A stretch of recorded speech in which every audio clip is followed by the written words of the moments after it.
Hello, അമ്മയുടെ ചാനലിലേക്ക് എല്ലാവർക്കും സ്വാഗതം. ഇന്ന് നമ്മളൊരു സ്പെഷ്യൽ ബീഫ് ബിരിയാണി വീട്ടിലുണ്ടാക്കാൻ പോവുകയാണേ. അതെങ്ങനെയാണെന്ന് അമ്മ കാണിച്ചു തരാം. ആദ്യമായിട്ട് നമുക്ക് ബീഫ് ഒന്ന് പുരട്ടി വെക്കണം. അതിനു വേണ്ടി നമുക്ക് പേസ്റ്റ് തയ്യാറാക്കാമേ. ആദ്യം ഒരു 7 നമ്മൾ പച്ചമുളക് എടുത്തിട്ടുണ്ട്, 20 അല്ലി വെളുത്തുള്ളി, 2 കഷ്ണം ഇഞ്ചിക്ക് അരിഞ്ഞെടുത്തിട്ടുണ്ട്. ഇനി ഇതൊന്ന് പേസ്റ്റ് ആക്കിയിട്ട് വരാം. ഇനിയും ബീഫിലേക്ക് തയ്യാറാക്കിയ പേസ്റ്റ് ചേർത്ത് കൊടുത്ത് നന്നായിട്ടൊന്ന് പുരട്ടാൻ കൈവച്ച്. ഇതിലേക്ക് ഗരം മസാല പൊടിച്ച് വെച്ചിരിക്കുന്നത് 1 ടീസ്പൂൺ ചേർത്തു. മഞ്ഞൾപ്പൊടി 1 കുഞ്ഞ് സ്പൂൺ ചേർത്തിട്ടുണ്ട്. 2 സ്പൂൺ കുരുമുളക് പൊടി, നല്ല കട്ട തൈര് 1 വലിയ സ്പൂണിൽ ചേർത്ത് കൊടുത്തു. ഇനിയും കൈ വെച്ച് നന്നായിട്ടൊന്ന് പുരട്ടാം. 1 സ്പൂൺ ഉപ്പിന് ചേർക്കുന്നുണ്ട്. ഇനി അമ്മ കൈ വെച്ചാണ് ഇളക്കി കൊടുക്കുന്നത്. ഇതാകുമ്പം ഈ മസാലക്കൂട്ടെല്ലാം ബീഫെ നന്നായിട്ട് പിടിക്കും. ഇപ്പം നമ്മുടെ മസാലയെല്ലാം നന്നായിട്ട് ബീഫിലോട്ട് പിടിച്ചിട്ടുണ്ട്. ഇനി ഇതൊരു അരമണിക്കൂർ റെസ്റ്റ് ചെയ്യാൻ വെക്കുകയാണേ. എന്നിട്ട് ബാക്കി കാണാം. നമ്മൾ ബിരിയാണിക്ക് ആവശ്യമായ റൈസ് എടുക്കുകയാണ്. 1.5 കിലോ റൈസ് എടുത്തിട്ടുണ്ട്. ഇതുപോലെ നല്ല നീളമുള്ള റൈസാണ്. അപ്പോൾ ഇത് നല്ലതായിട്ടൊന്ന് കഴുകി വൃത്തിയാക്കി എടുക്കാം. ഇപ്പം ബിരിയാണിക്ക് വേണ്ടി ഒരു വലിയ കലത്തിൽ വെള്ളം വെച്ചിട്ടുണ്ട്. നമ്മൾ ഊറ്റിയെടുക്കുകയാണ്. അതുകൊണ്ട് 1 കലം വെള്ളം തിള വന്നിട്ടുണ്ട്. ഇനി നമുക്കിതിലേക്ക് മസാലക്കൂട്ട് നമുക്ക് ചേർത്ത് കൊടുക്കണം. അതിന് ഇവിടെ കറുകപ്പട്ട, ഏലക്ക, കുരുമുളക്, ഗ്രാമ്പൂ, പിന്നെ അരമുറി നാരങ്ങാ നീരൂടെ ചേർത്ത് കൊടുക്കുകയാണ്. ഇതാകുമ്പോൾ നമ്മുടെ റൈസ് ഒട്ടിപ്പിടിക്കത്തൊന്നുമില്ല. ഇനി ഒന്ന് ഇളക്കിയിട്ട് തിള വരട്ടെ, വേകട്ടെ. അതുവരെ വെയിറ്റ് ചെയ്യൂ.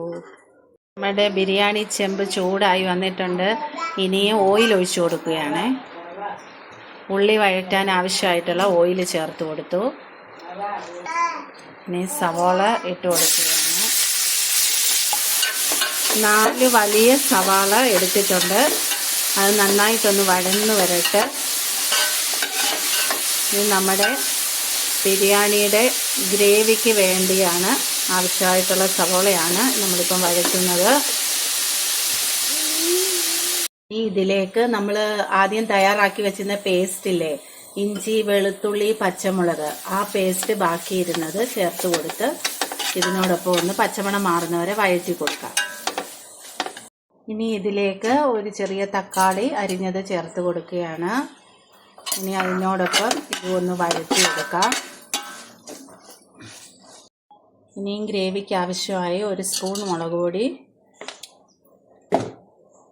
1 സ്പൂണ് മല്ലിപ്പൊടി, ഇതിലേക്ക് കുരുമുളക് പൊടി ചേർത്ത് കൊടുക്കുകയാണ്. 2 സ്പൂണ് കുരുമുളക് പൊടി ചേർത്ത് കൊടുത്തു.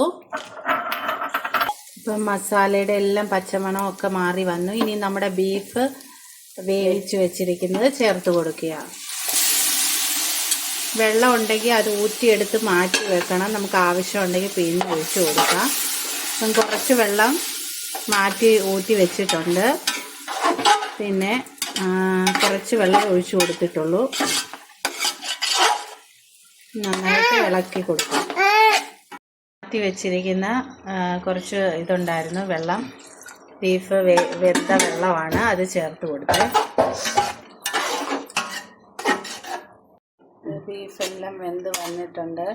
ഗ്രേവിയോട് ചേർന്ന് നല്ലതായിട്ട് വന്നിട്ടുണ്ട്. ഇനി നമുക്കിതിലേക്ക് റൈസ് ചേർത്ത് കൊടുക്കാം. ഇനി ഇതിൻ്റെ മുകളിലേക്ക് ഒരു ലെയറായിട്ട് നമ്മൾ റൈസ് ഇട്ട് കൊടുക്കുകയാണ്.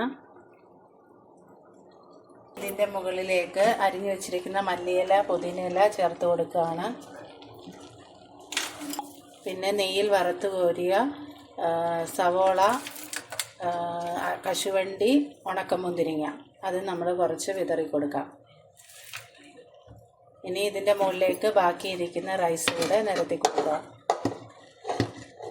ബാക്കിയിരിക്കുന്ന മല്ലിയിലയും പുതിനയിലയും ചേർത്ത് കൊടുക്കുകയാണ്.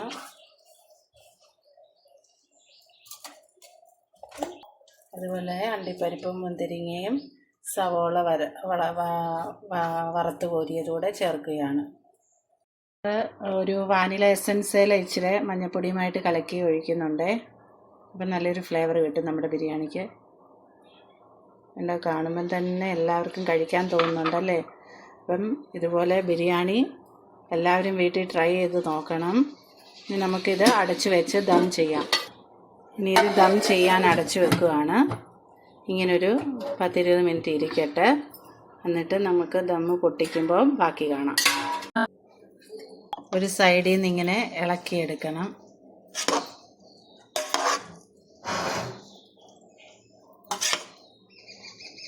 കണ്ടില്ലേ, അതിൻ്റെ ആ ഒരു കളറൊക്കെ കണ്ടോ, എല്ലാം നല്ല അടിപൊളിയായിട്ട് വന്നിട്ടുണ്ട്. നമ്മൾ പ്ലേറ്റിലേക്ക് മാറ്റുകയാണ്. അതുപോലെ എല്ലാവരും ഇതുപോലെ വീട്ടിൽ ഉണ്ടാക്കി നോക്കണം. നിങ്ങൾക്ക് ഇഷ്ടപ്പെടും. അമ്മയുടെ ചാനൽ ഇഷ്ടപ്പെട്ടാൽ സപ്പോർട്ട് ചെയ്യാൻ മറക്കരുത്. ലൈക്ക് ചെയ്യുക, ഷെയർ ചെയ്യുക, സബ്സ്ക്രൈബ് ചെയ്യുക. ബായ്.